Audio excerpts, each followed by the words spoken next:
Sure.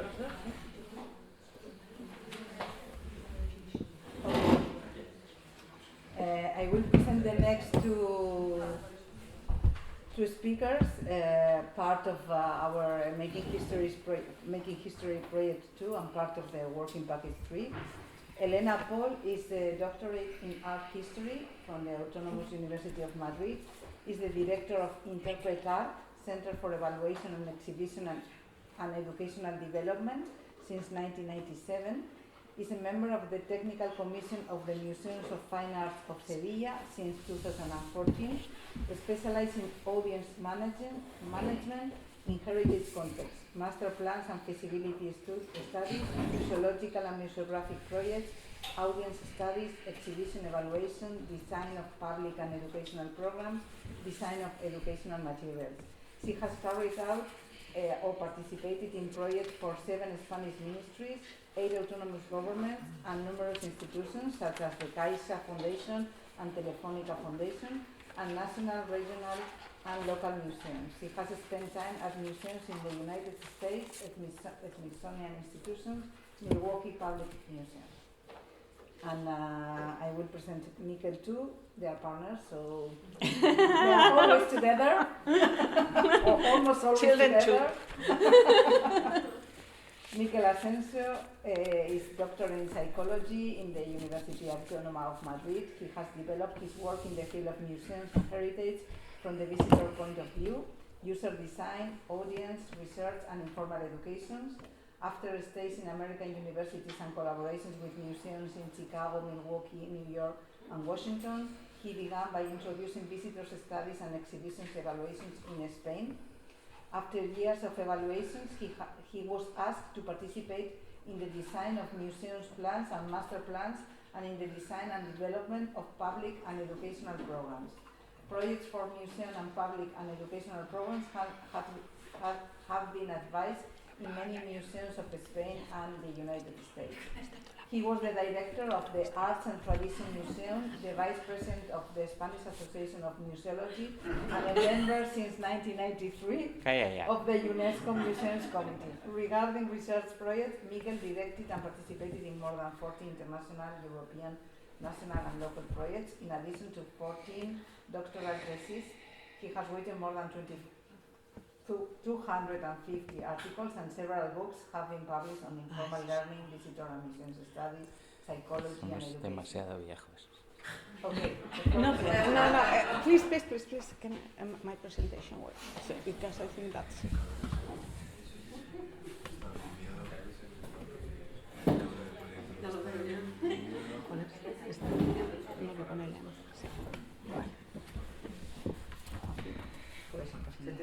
Okay. Okay. Even I spent time in the States, my English is awful, and my pronunciation worse, because people we met a lot speak Spanish. So, so I'm apologizing in advance.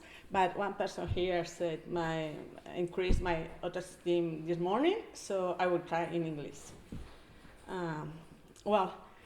I choose 2 cases, 2 living history and reenactments who do reenactment programs. One in the States, the other one in Canada. And that's the excuse for a reflection. I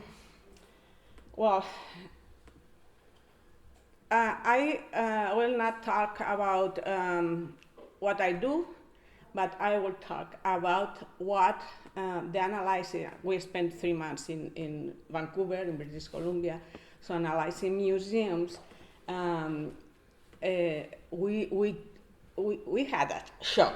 I will explain you in the presentation. So I try to share my shock. So, Colonial Williamsburg is known because it's maybe the biggest living history in Occidental world that I know. And it's presenting a part of historic district in Williamsburg, Virginia. is huge. Hundreds of restored and recreated buildings. It's amazing a story how they restored the houses, the original houses from the 18th century. And was the city that serves like the capital of a colony, the colony of Virginia. It's not like 20,000 of reenactors, but at least 300 people work full-time like interpreters, has 100 junior interpreters like volunteers, and 40 adults. Well, Williamsburg is one of the three most important birthplaces of American independence, of American Revolution. And is the birthplace of the American Bill of Rights. So they are really proud, you know. People in the States said they have, if they can, by the money, they go to three places. First is Disneyland, Disney. Second one is Washington, D.C., to the History Museum and the National Archives to see the real banner or the real Bill of Rights. And the third one is the Colonial Williamsburg. The Colonial Williamsburg, the level, educational level is high. So, well, that's important number of visitors.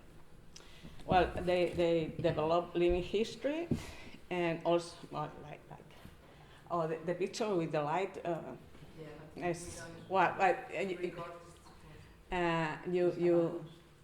you need to believe me. They develop living history and also reenactment programs. And very successful. So, okay. Whoa. So, let me see. I love this. Fort Langley is a teeny living history. No, the problem is that if we switch okay. for the recording. I'm sorry.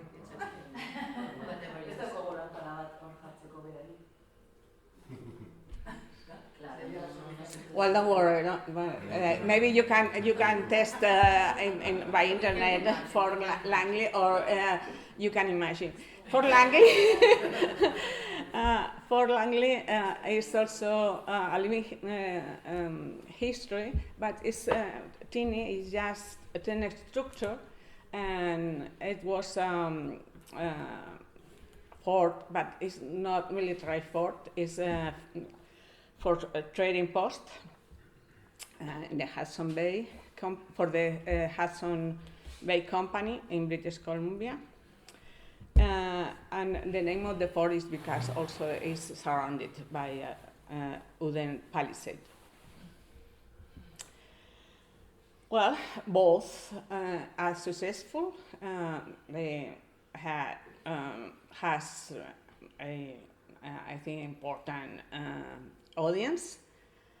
Almost some year, almost 1 million people each year in Colonial Williamsburg. They had a movie that is from the 1947. It's very the impact when they do evaluation.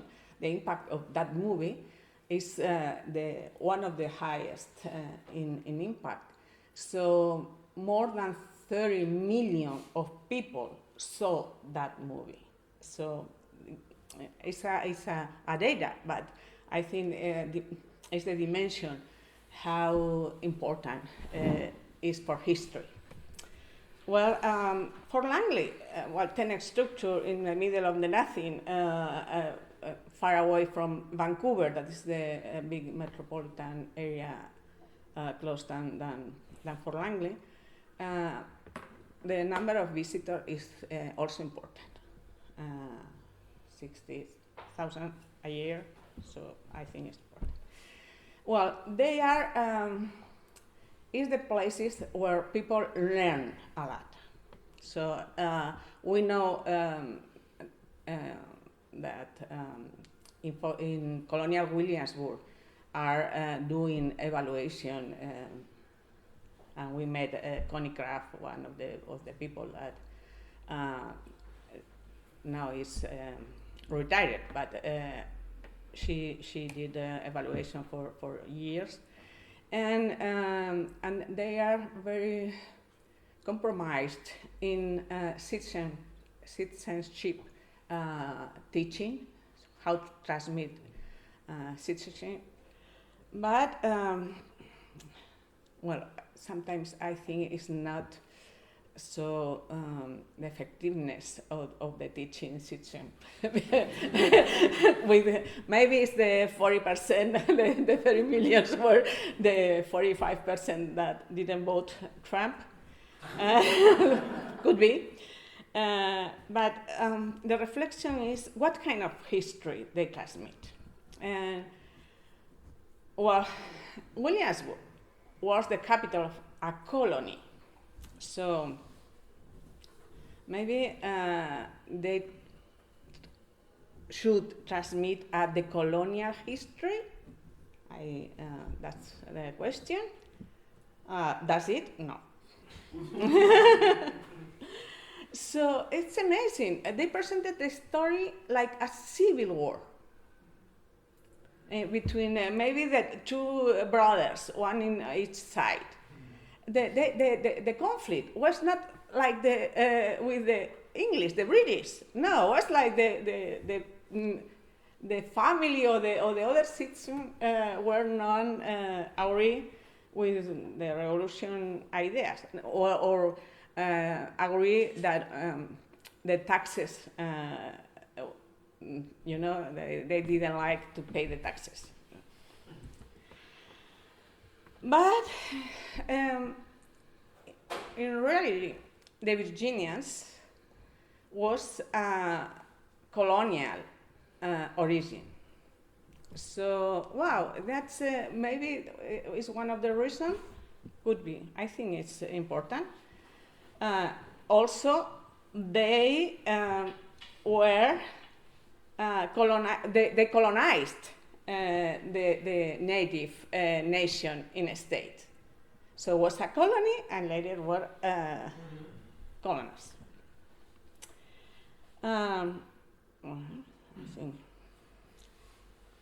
I think it's yeah. Let's see. Well, Fort Langley. Fort Langley was a trading fort. Well, the province right now is called British Columbia, so no mistake.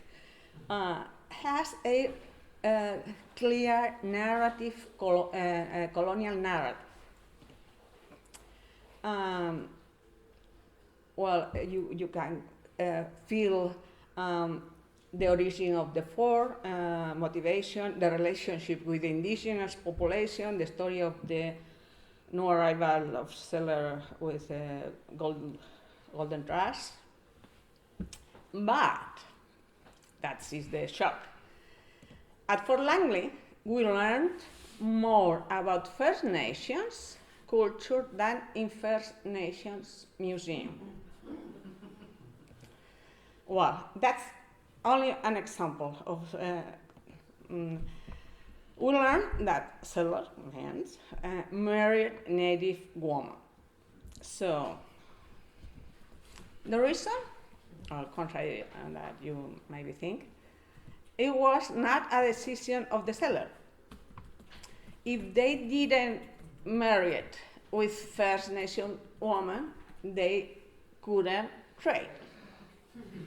So, but because many of the First Nation were matrilineal and even matrilocal societies, so if a native woman married a settler, the nation still maintained some control. Well, also they thought that. But the fact is that their descendant, the half-breeds, the Métis, that is a French name, the Métis, are considered one of the 3 recognized indigenous people in Canada. 5 minutes. Okay. So that and the 8 native First Nation museums.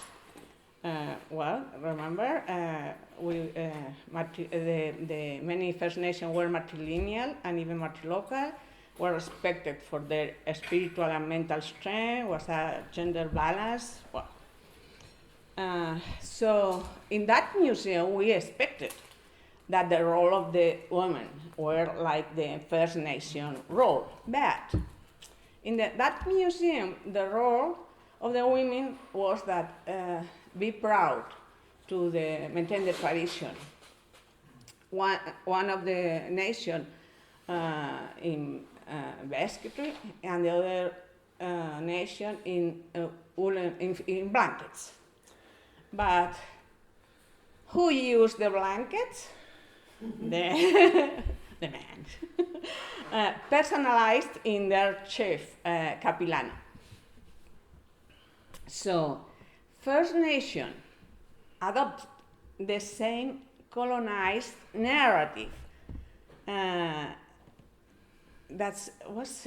Come on, wait a moment. Why First Nation transmit the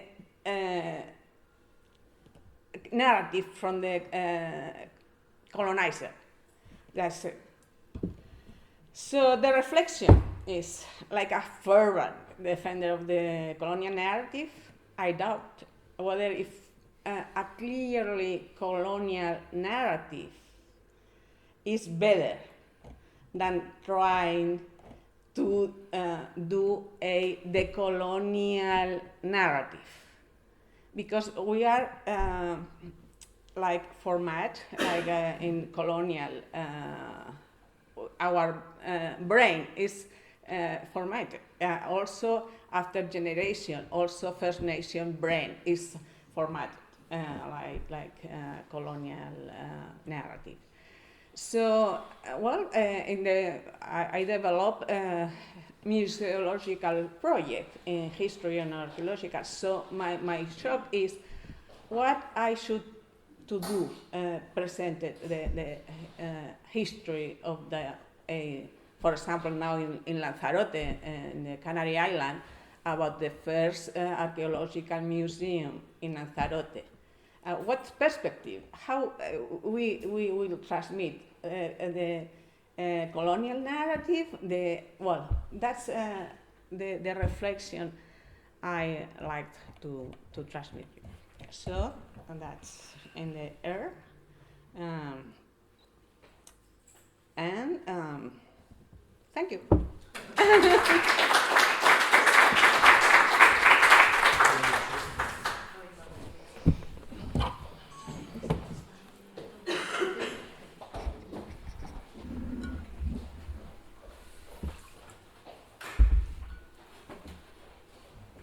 Well, morning everybody.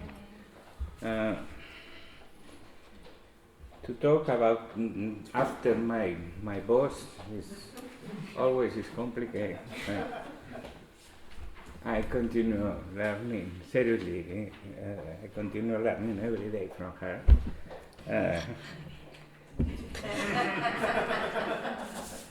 It's true. Well, thank you to Idoia and Iratxe to invite us here today. Well, we can talk about museums and reenactments and everything.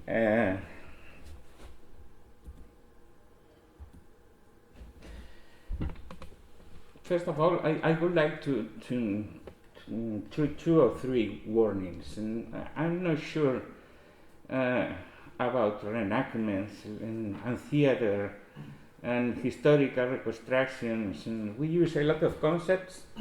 Many times we don't know exactly what we are talking about. And this is one of my fears.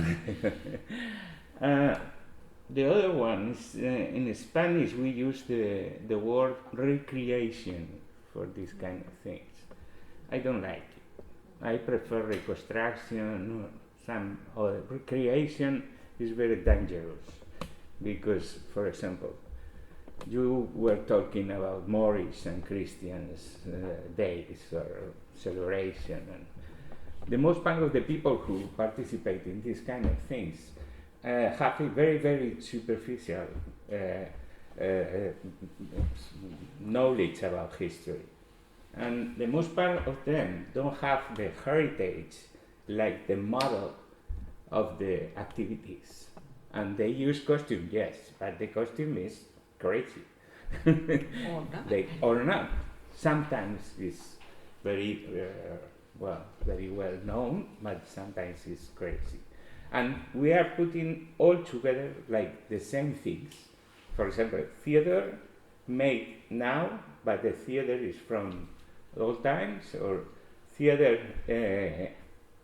recreate new representation, and then, or sometimes we are talking about the reenactments at the schools. Reenactments at the school is totally different things than reenactments in heritage.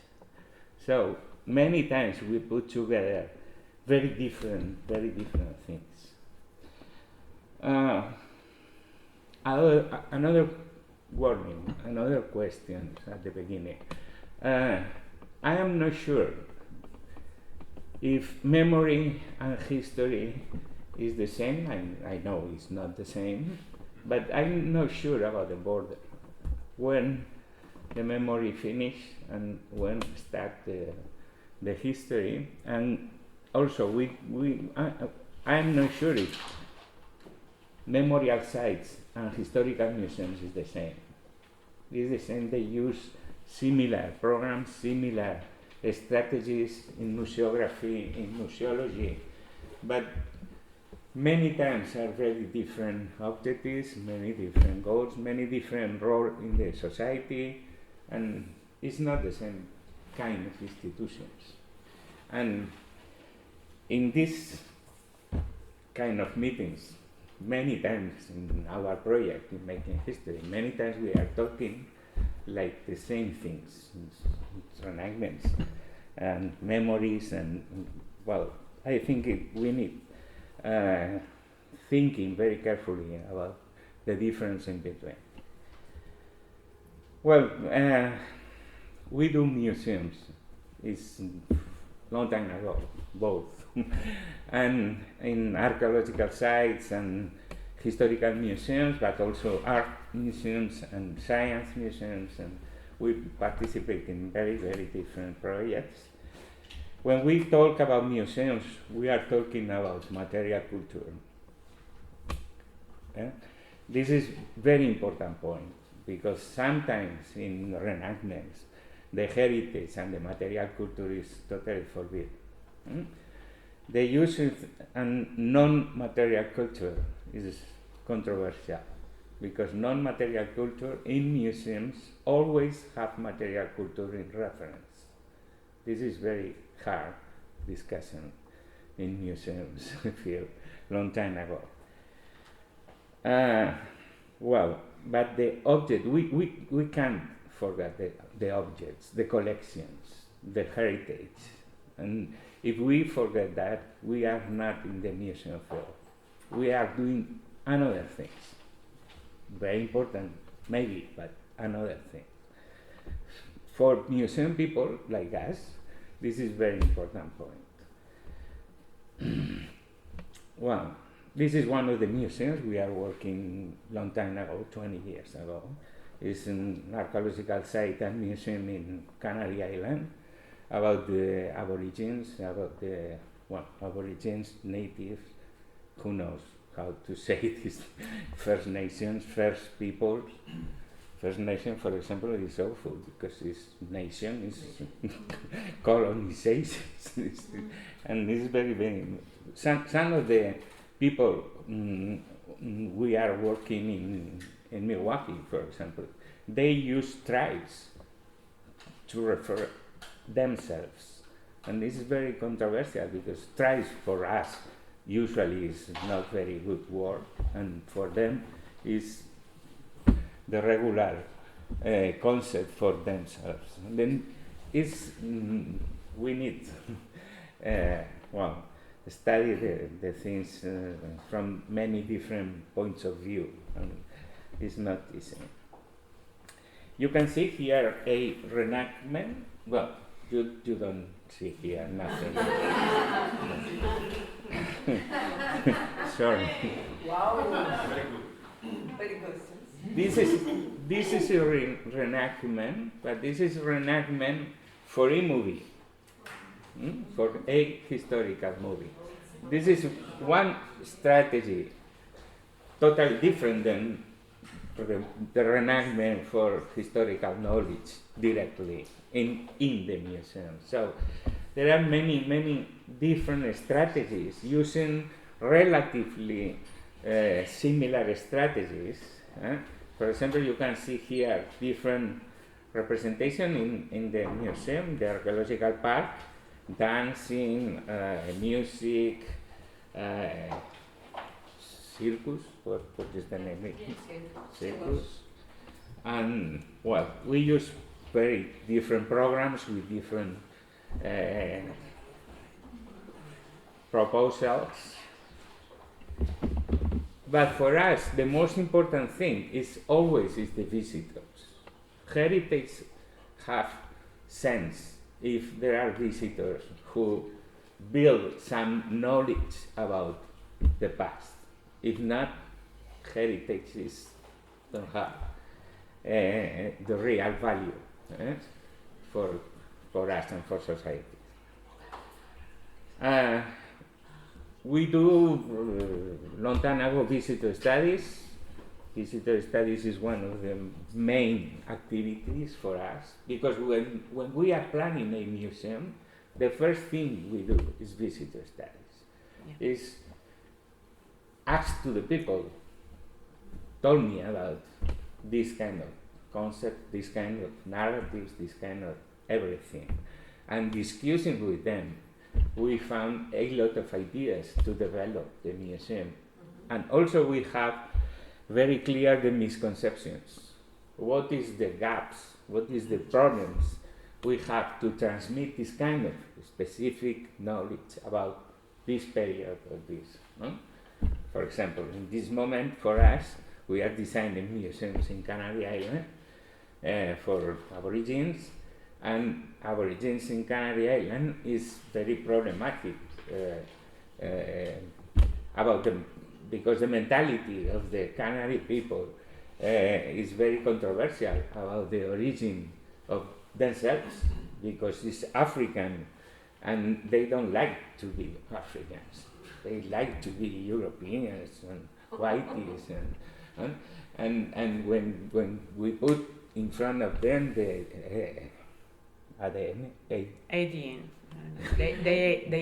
DNA studies, and the people surprised. And it's a problem to understand exactly what is the origins of the Canary Island. And all the time is crossing the mentality with the knowledge, and we have many problems to show this kind of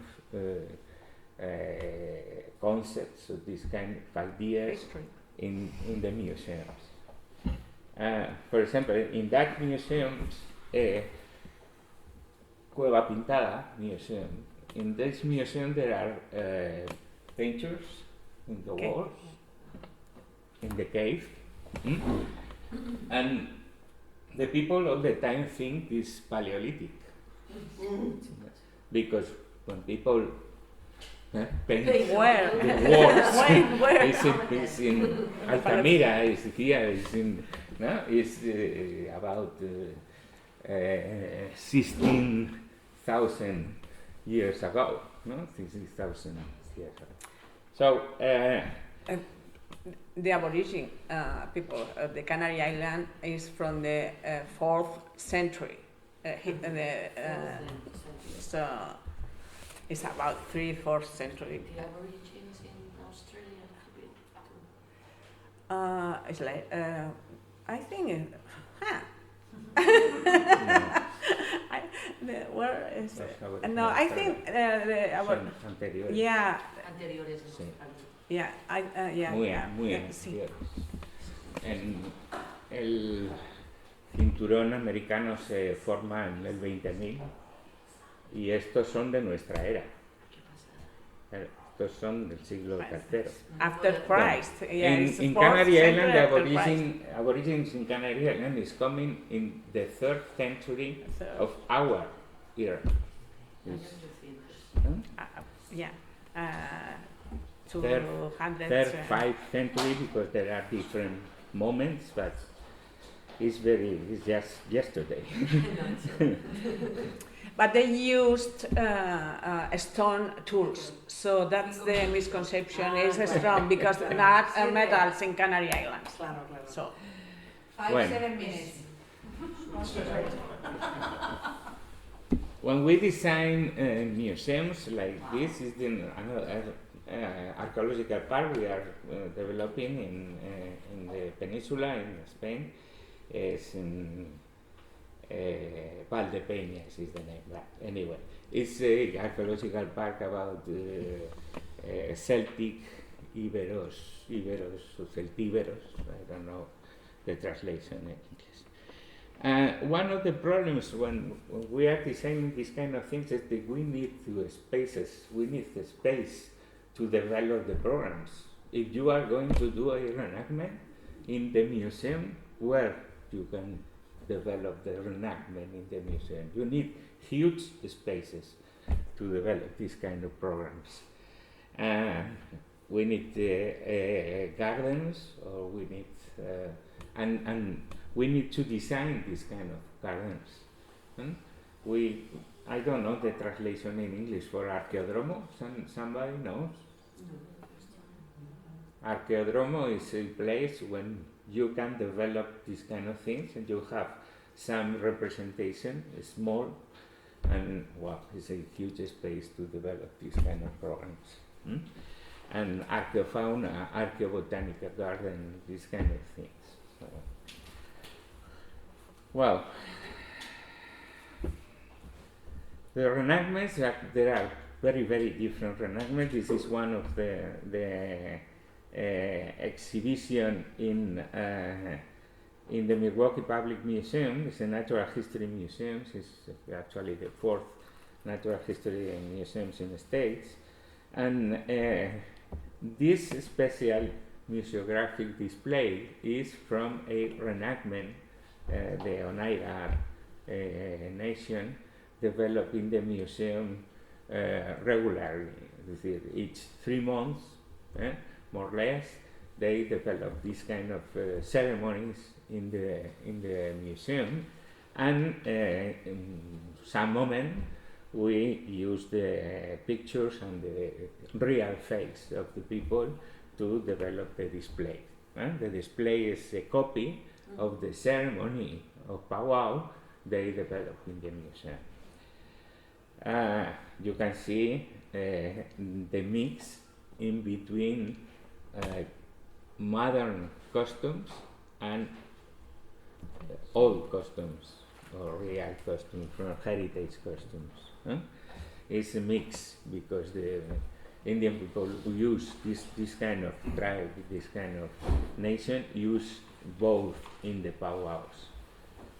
Well, in many of our museums use the costumes and for many different things, and especially we like to talk about the theater in the National Museum of Roman Art. We collaborate with the Roman Art Museums long time ago, and this is very interesting place to study the reenactments because all the people in the city now think like Roman people. It's very popular, the reenactments in the city. And the reenactments change the mentality of the city and change the tourism, the cultural tourism, and change the educational programs in the schools. It's had very, very deep influence in the city. This is the theater of Mérida. This is national heritage, world heritage from UNESCO, and is very well known. And one of the important things when Everardo started the speech, asking about why we need to think about the reenactments, and this is very, very good example. In this theater 100 years ago doesn't exist. The theater like this is totally destroyed, and you know the three different areas of the theater, no? The cavea, the orchestra, and the scena, the scena. I don't know the names. And this everything is fall down, boom, here, okay? And everything is like this, okay? You can see here seven parts. The highest part of the cavea is here and looks like chairs. And the people named long time ago, 200 years ago, the name for this is the 7 chairs. And the narrative is the 7 chairs from Muslims period. Understand? The mentality of the people, they remember yet in this moment in Spain the Muslim period, not the Roman period. Muslims stayed in the peninsula for 700 years. 700. So the people have the memory of the people, relative memory. The memory of the people is about Muslims. And every Roman theater is fall down. Doesn't exist. When they start at the beginning of the 19th century, 20th century, at the beginning of 20th century, start to the archaeological campaign, and they start with this, and start to change the narrative. And Mérida, few and few go Roman and forget everything about Muslims. When you go here, nobody talks about Muslims. And this is a very important topic about heritage, because the heritage have a very close relationship with the narratives, and they change the past. They change the past in some political and some political directions, like ideological directions. It's not innocent, this change. Okay? Well, I have more reflections on this kind of thing, but I think that we need to discuss how we build the historical thinking about this kind of thing, because it's very, very important, because we are invented the past through heritage. Okay? Thank you so much.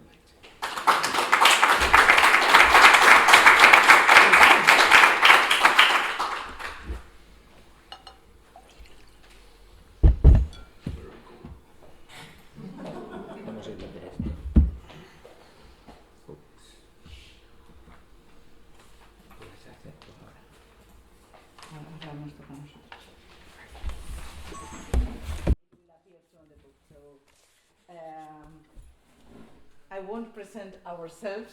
You know us a little bit after 2 very compact days that it seems like weeks. I'm the director of the museum since 1998, when the museum was opened, and working here in Gernika since 1996. And Idoia is the head of the educational department, but as you saw, we are director, head of the educational department, mounting girls and preparing lunches and many other things.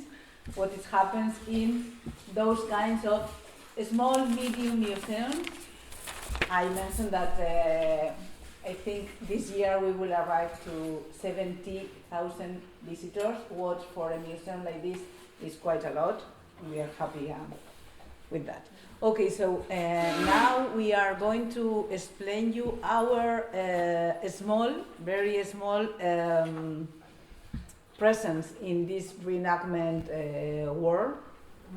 And but first, Idoia will explain that part, and first I will explain you a little bit more about the museum. Of course, for us, always has been very important what we have inside the museum. Of course, the objects and the other things. Oops.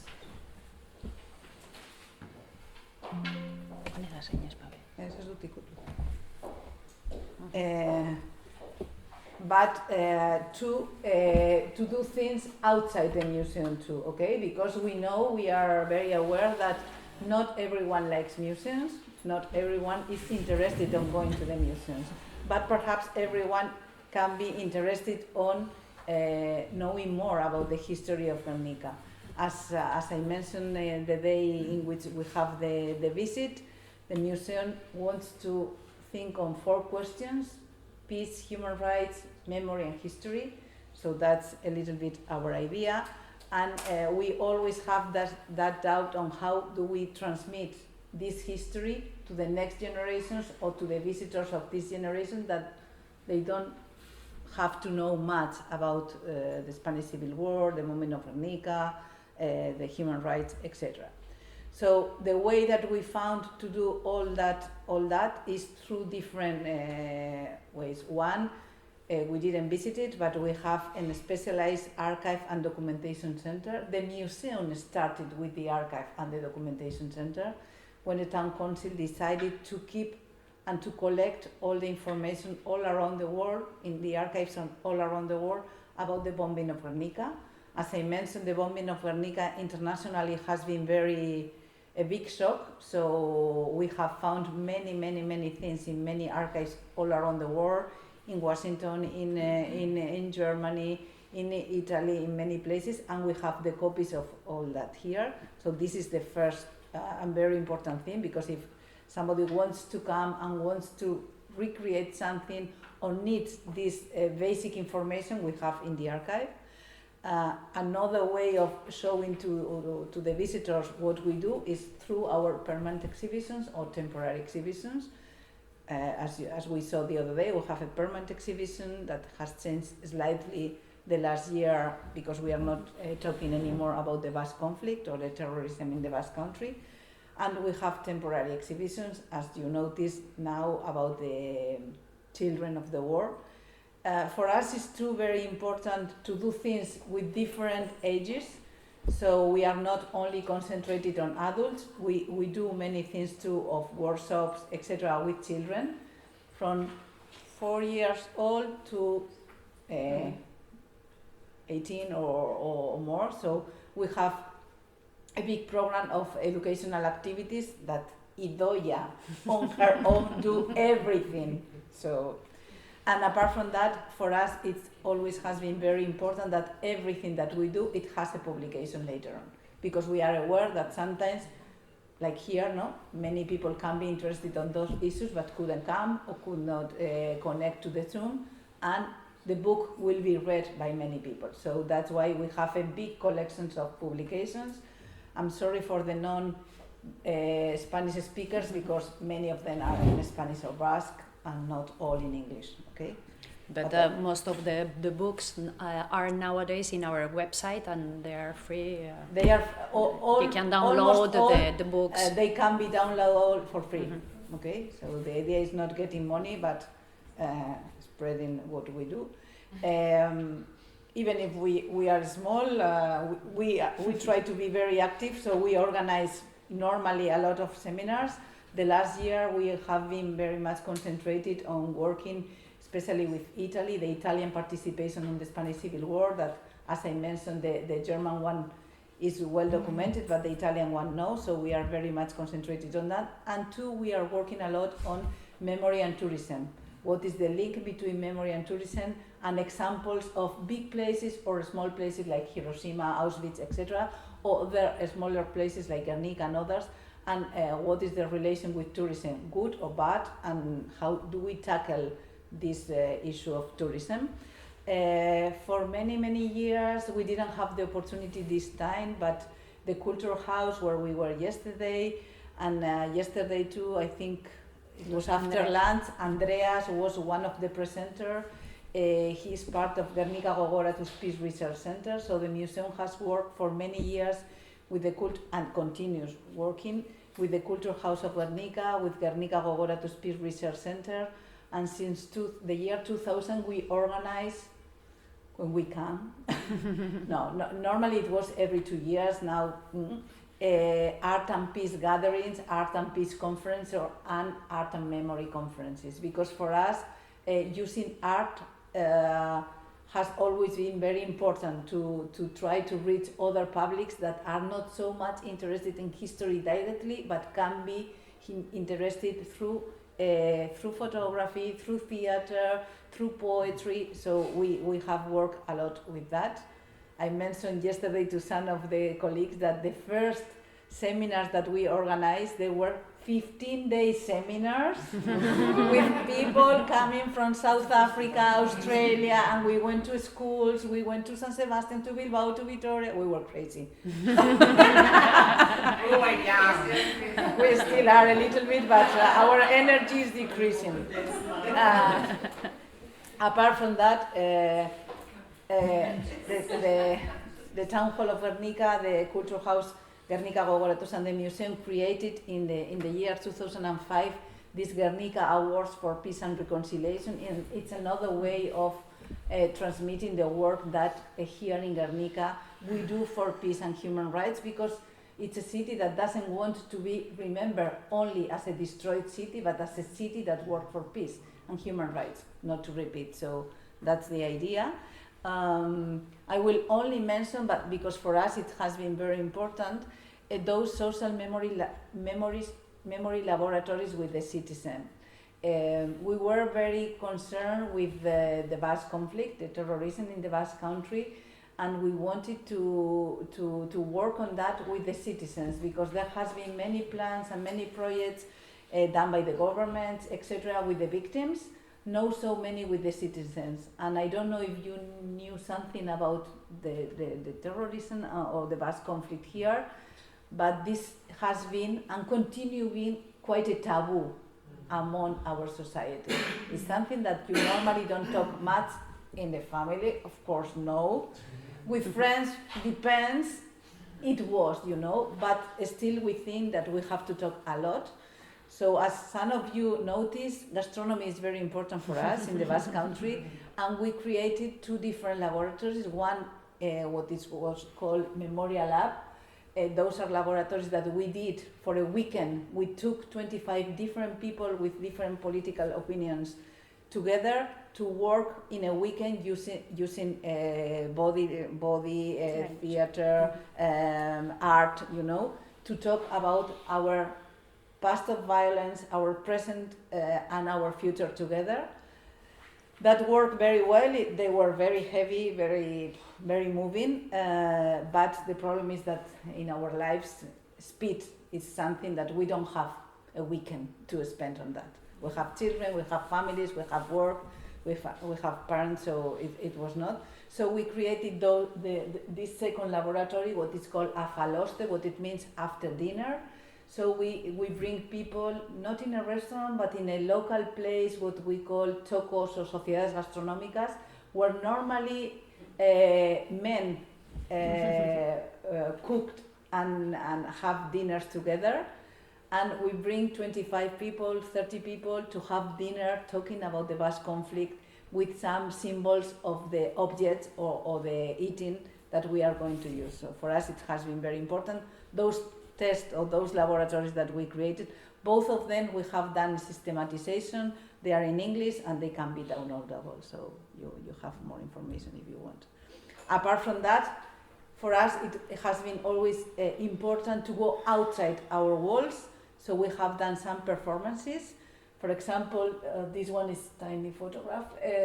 We created like a pattern of the sun, what is very typical here in our lauburus, that somehow it has some relation with the swastika, but it is not with the Nazi swastika. But we created this with more than 1,000 candles with an artist, an Australian artist that has worked with us a lot, Bill Kelly. Then we did, in another moment, a bombing of poems in Gernika. So it was another representation. During the parties, the festival. During the big festivals in Gernika in August, people didn't know, and in one moment a helicopter came and started throwing poems, you know, of different poets, Basque and others, you know. So it was a very beautiful performance. And two, we work in the last photo with a Colectivo Agroarte from Medellin, Colombia, and we sit ourselves for 6 hours in the middle of Gernika to say that we were like plants, that we were, so we sometimes we do those crazy things. That sometimes brings the attention of the public. Okay, oh, that is a museum. Okay, they do things. Okay, so apart from that, before COVID and especially during COVID time, we created this memory tour that some of you went with Idoia for one of it. We have 7 different memory tours. You did the one of the shelters, and of course during COVID time too, we work a lot on creating online materials for youngsters too.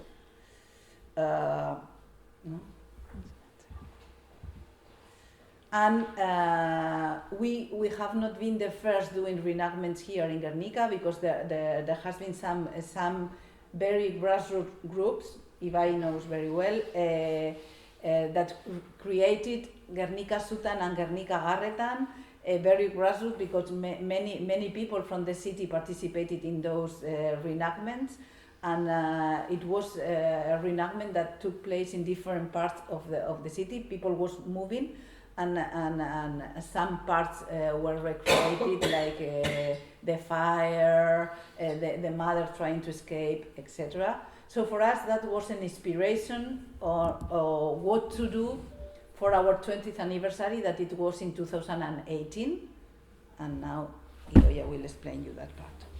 Okay.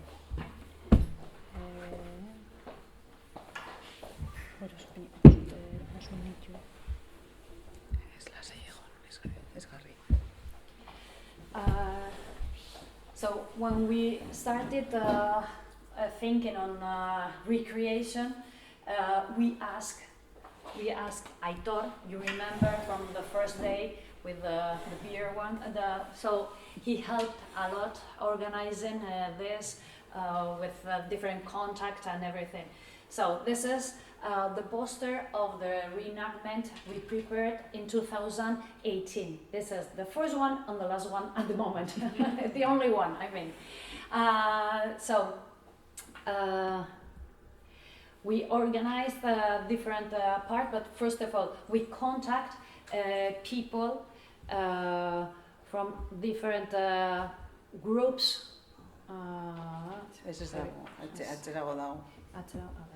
Yeah, here.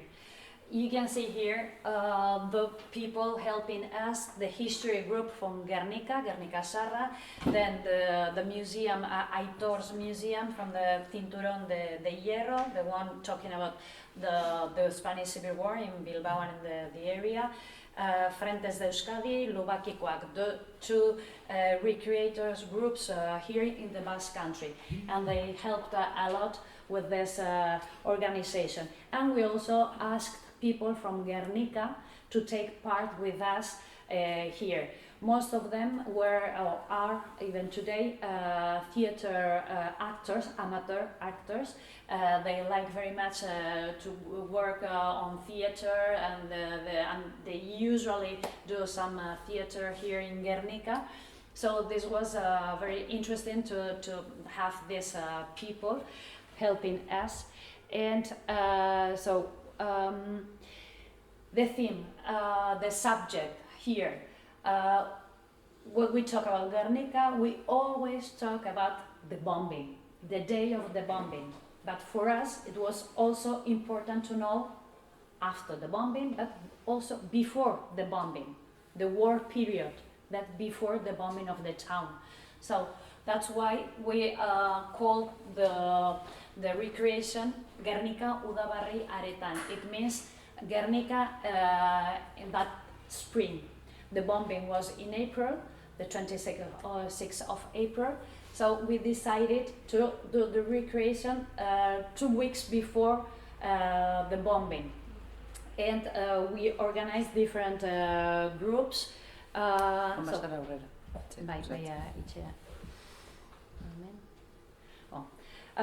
We created 5-6 different sceneries here all around the museum, outside, but around the museum. So we had this one was, you can't see very, Hospital. yeah, we have the hospital, the market, the social assistance, the bar, and the shelters. So I'm going to show you some pictures of one. This was the military part. You can only see visitors, but anyway, the social assistance with all the children and the families with the children who were on exile. Then the hospital, the market, very important here in Gernika, and why not the bar? And we also had some vehicles, this ambulance, and also a moto from the military moto. So now I'm going to use this video to show you. Sorry.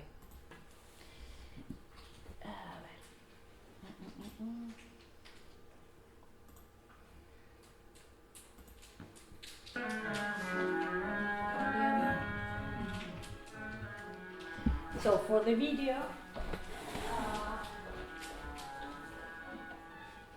Iratxe's family took part, all the family took part here. So his son was a journalist that day, and we used a real video camera, but it wasn't from that time, so we prepared this very rudimentary machine. So if you see that the images are not very good, but it was this. And we also prepared this. The main characters, or the people guiding the reenactment, Iratxe and me. I was an Amari, a widow, and Iratxe was, I don't remember. it was written here, but we were explaining a little bit this the evolution and the different part. So people from Frentes de Euskadi and Lubakikoak, the reenactment group, they helped a lot with all the material, the clothes and everything, because many people from Gernika, they were there participating, but we didn't know exactly the clothes and everything. So in this case, Vicente, he is member of the historical group from Gernika, and he helped us explaining where were the air raid shelters. You can see here he's also wearing clothes more or less from that period. For those three, well, the bar wasn't so complicated, but for the bar and for the market, these two areas were our creation. And for the market, for example, my advisor was my mother, because she was born after the war, but the period after the war or before the war here were a bit similar, quite similar. So I asked all the time my mother the motto, you can see here, and I thought wherein he was a military, Basque military. So I was asking all the time my mother, so how was the market at that time? She didn't know, but she knows more or less the life. My grandmother also explained a lot, and those are the people wearing the farmers, we can say. This is the market, and I asked my mother, are the green peppers from that period in April? Can we have green peppers? No way. And I know plastic, it wasn't used at that time, but how do you bring your things to the market, or when you buy something at that time without plastic? Well, basket, or with fabric bags and everything. Iratxe's daughter was there.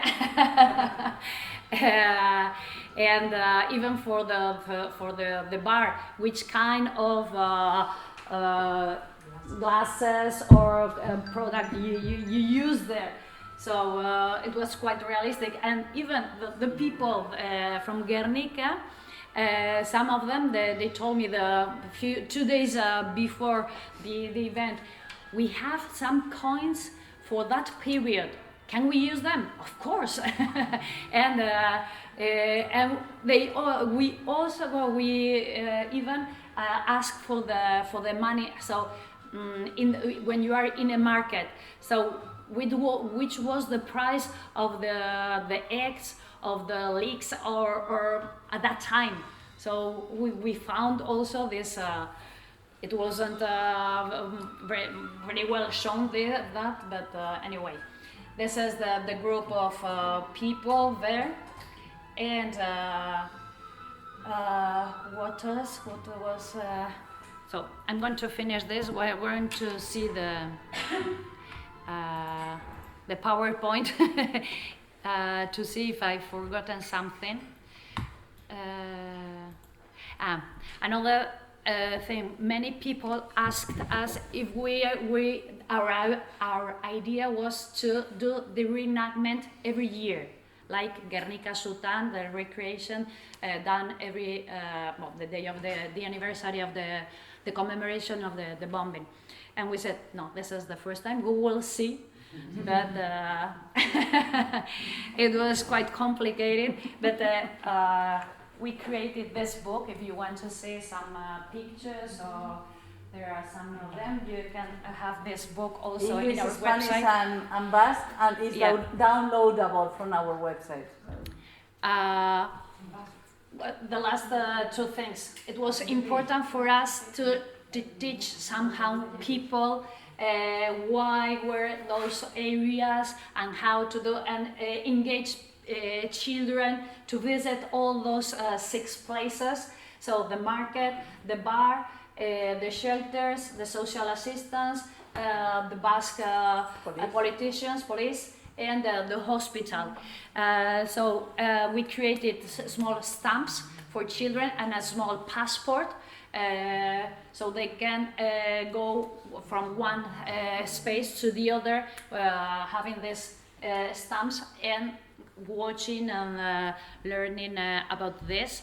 And we also created some panels to explain each place, why and what was happening here.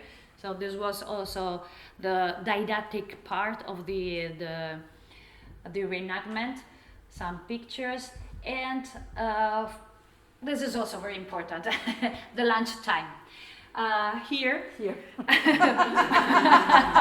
We prepared a lunch for all the participants, and this was a moment of confraternization, can we say in English, sharing this moment all together, to know each other, and because it was all day long, yeah, from the morning till the afternoon. some pictures, and I don't know where is the picture of our colleagues at the reception, but they well, I don't know where, but the people at the reception, our colleagues, they also were wearing the clothes and everything, so it was a complete moment for the museum with this reenactment. So thank you.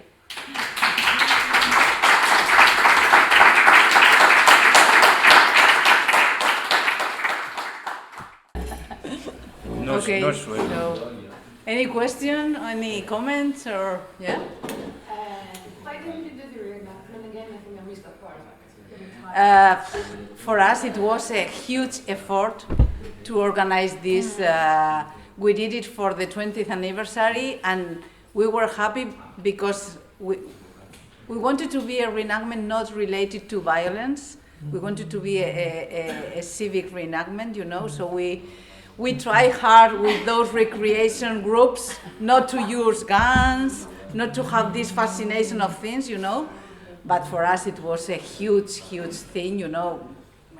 In a tiny museum with a tiny group of people, we cannot afford not only the expenses, because there were not so many, because it's true that everyone brings, but no, that's why, no. Still, the other reenactments, Gernika-Sutan and Gernika-Garretan, are done in Gernika, you know. So this grassroots movement, still when they come, because with the COVID too, and when you involve many people and in different locations, that costs money because of the audio, because of many things. But in our case, we are not even thinking on repeating it right now, you know. Maybe after this seminar. But It's she who has said, not me, eh? Remember that. But it was interesting that Idoia mentioned last day that after organizing our reenactment with them, with Idoia and the recreators group, they changed their mind and they started organizing other kind of reenactments, not related too much to military violence, war themes, but and more educative, with some panels, with some explanations that perhaps not everyone knows before. So we were very hard saying no. We need some explanation. We need some historians participating, and yeah. However, in what you presented, I also saw theater. I mean, reenactment in general is considered a show to be seen from a distance for a big public and from a big number of people. In your where we have theater, we have more dialogue. And the focus is on the dialogue, on the content, not on the show, on the visual impression. And I saw that what you call reenactment, I saw theater as a hybrid event.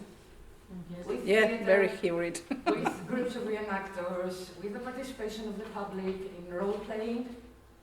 So I think I saw something very complex and very interesting. And it's great that it has with all the voluntarism but nonsense, you know. Me personally, Idoia too, I think, but even if some of you perhaps don't think, I am really shy on my personal life. I never would do any theater. Really shy. It doesn't seem, but it's true. So that day, it was. yes, it was a very hard moment. when you had the audio, your explanation were like a guide or like we were guiding, more or less. We were guiding from one part to the other. That's more. What shocks to me when it's not theater and you are all with everything that you need for theater is that you feel more comfortable if you do like a portrait and you explain. You don't have to think, am I in the spirit, am I a character that's coming this and that? No. We're the very beginning and the story for mine, no? You just explain this. Because we are used to do this in the That's it. museum, but we are not actors at all. Yeah. At all. With these guys that day, we put the clothes that day to do. Yeah. Well, Oh, I don't. you I am asking For training. well, you must remember that the reenactments, the origin of the reenactments, the most part of them are military, are the recreation of the battles or something. We used to say testosterone reenactments. So the dialogue is not the main focus in this kind of reenactments. No? In the most part of them, they don't use text. They don't have. So when I talk, we are putting very different things in the reenactment concept. I am talking about that. It's totally different if we are talking about the reenactment where the focus is in the military aspects like costumes or arms or weapons. Huh? So in the National Roman Art, we are developing in this moment totally different kind of reenactments.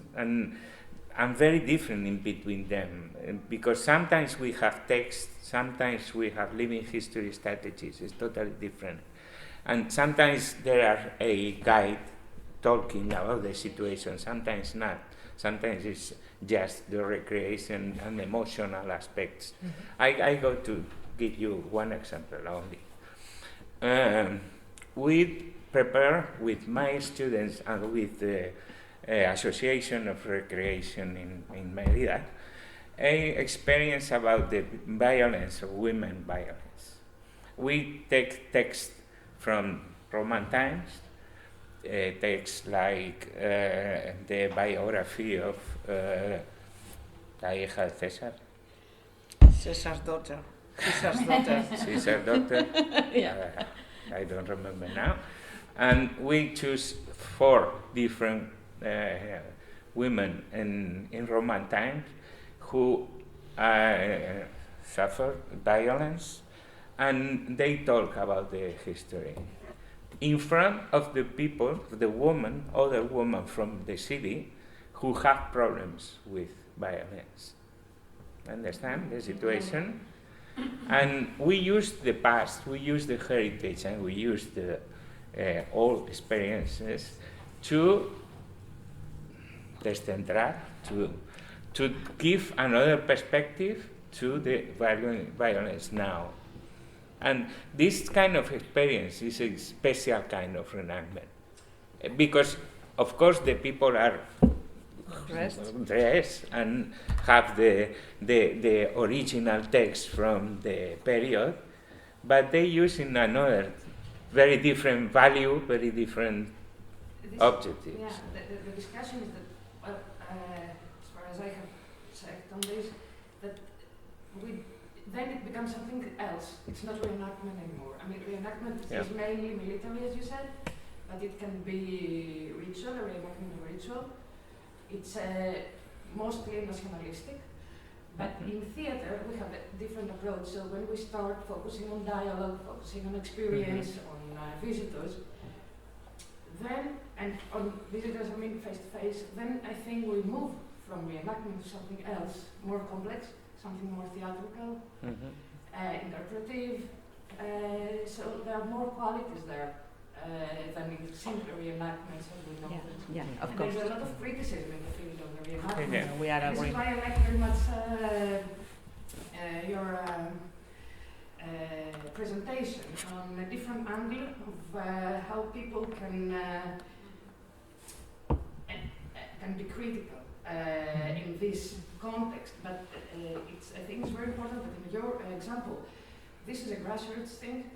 It's not made from an institution like Colonial Williamsburg, many reenactments, but it's institutional. Someone tells them what to do.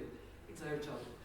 Or people that are just hobbyists and they like very much this period, and let's make arms, let's make that. But this is it. It's the arms, it's the material, it's all technical. I mean, there are no qualities, values, we don't criticize that, just we like playing with that. And this is valid, it's fine. But I like very much because this, your example, because it showed up a different approach that I had encountered. And I will just say one more comment about Colonial Williamsburg, because it was part of my research. I traveled there and had some interviews there. The problem in Colonial Williamsburg is that the colonial narrative, nobody doubts it. It's there, this is it, it's a colonial narrative.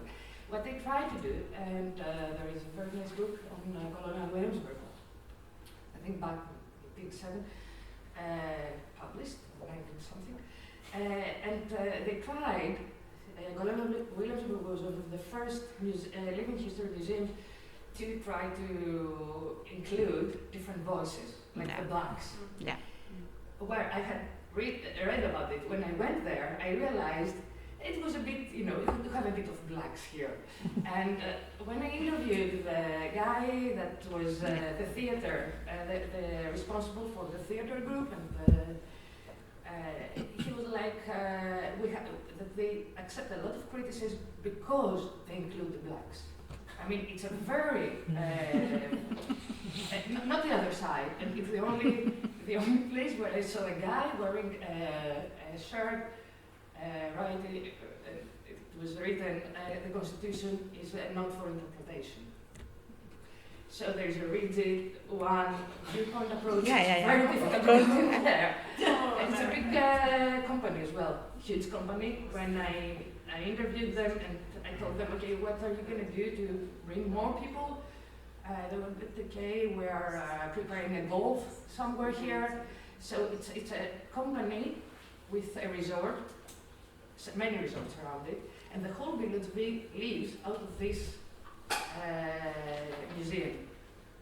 And I think that I saw many interesting approaches, nevertheless, in that. I mean, we were called to be judges in a court, not judges, Yeah. yes. So there are many nice approaches, but it is a conservative institution. And people that visit it are also conservative. Of course. I mean, and they are selling, so they have to satisfy the audience. Of course. And the museum is a conservative institution. Lauren. Maybe very un-British now.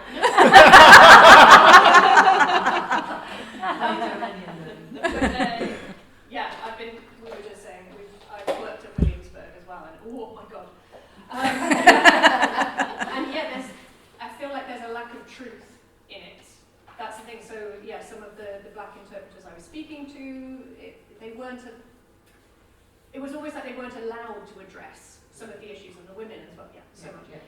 I always say that. I had slightly sort of like nitty-gritty questions because I'm so interested, and with everyone, like how we are sort of approaching that element of truth or impact or.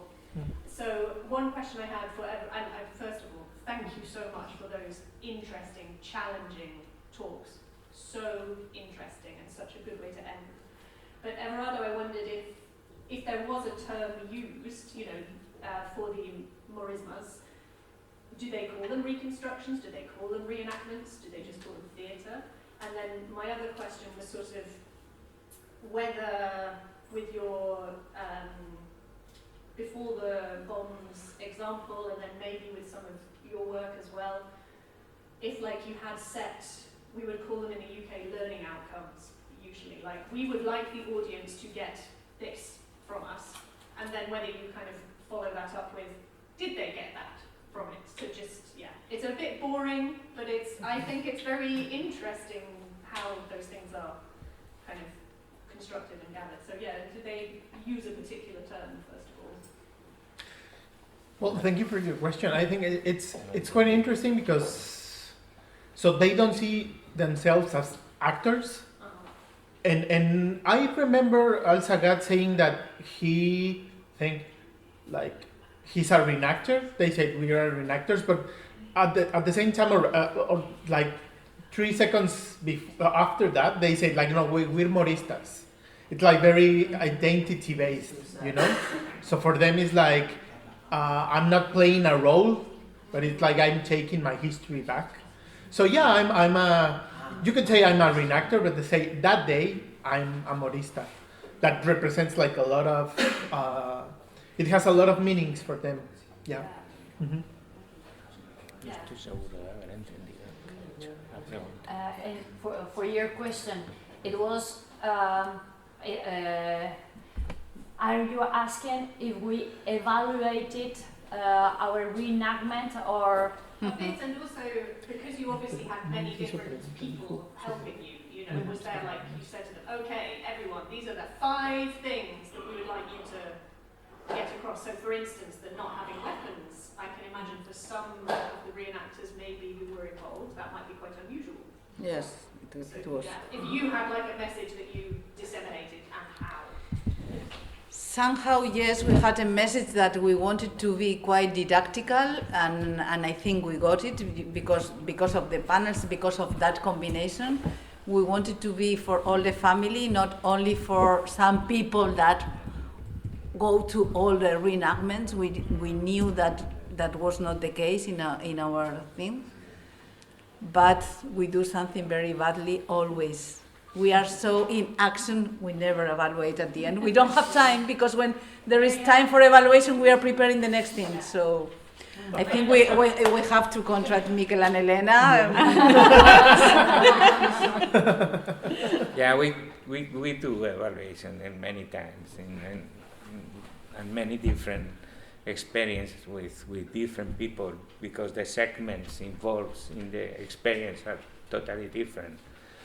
We used to distinguish between volunteers who participate in the reenactment, reenactors that usually are different because the experience in the special kind of content is different, and also curators. Sometimes curators participate in and of course, it's totally different experience for them and for the people who are looking at people, because sometimes people have more experience with the content, sometimes not, and it's very different the involving in the situation. And we need to use very different evaluation strategies to that. Sometimes. Now usually have 3 or 4 or 5 different strategies. For example, one of them is give to them Polaroids, cameras, Polaroids, and take to the people and take pictures. But the problem is you have only 10 pictures, 2 for you and 8 for me. And you need to write the label in the picture, why you take the picture, and put in one like this, one panel, and discuss after about the panel with the people.